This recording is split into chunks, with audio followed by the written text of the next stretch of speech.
The first major Republican candidate has announced his campaign for 2026 against Minnesota Governor Tim Walz. Kendall Qualls says he's ready to restore Minnesota's luster and feels he's the man for the job. Our Sananda McCall caught up with the Republican candidate here at KIMT right before his next campaign stop today. Sananda. Hey, Cammie. Yes, Kendall Qualls is a self-proclaimed, quote, outsider, not a politician who came from the private sector. And he says that's only a portion of what's in his toolkit to win the governor's seat.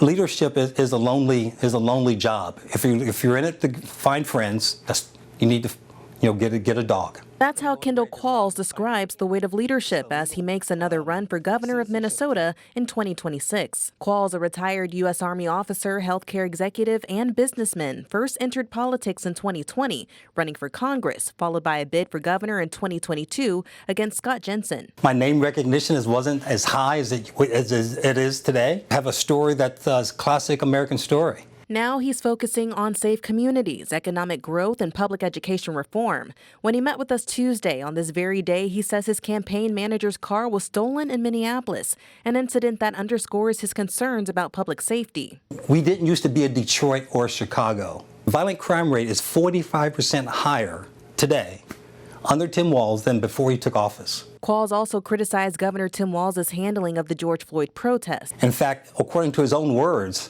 he said there was a lack of leadership that happened over that 24 to 48 hours. He believes success is determined by hard work and opportunity, not race. I know the taste of struggle.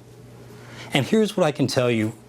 What Americans will do when they see someone trying to better their lot in life, Americans will help. Qualls highlighted the success of immigrant communities, specifically the Hmong and Ukrainians in Minnesota. There is no better classic American story than to have one of the grandchildren of the Hmong community win a Olympic gold medal. A Hmong American winning Olympic gold to Qualls is proof that opportunities in the U.S. are real. He also pointed out that businesses are leaving Minnesota, blaming high taxes and strict regulations. When asked about leading through tough times, especially in response to President Biden's cancer diagnosis, Qualls stressed the importance of compassion and unity in leadership. We should never forget the human side of us, regardless of what political label is next to our names. Qualls reminded me during the sit-down that it's not about if he wins, but when he wins, which is a sign of confidence in his campaign. Cammie? All right, Sananda, thank you. And today, Qualls supported a federal lawsuit from Maple Grove and Farmington High School softball players challenging Minnesota's allowance of biological males in girls' sports, citing fairness and safety concerns. Qualls claims Keith Ellison and Minnesota Democrats prioritize an extreme anti-female agenda over girls' well-being. His full statement is available on our website. That's KIMT.com. And I also will have more on this lawsuit that's coming up in sports.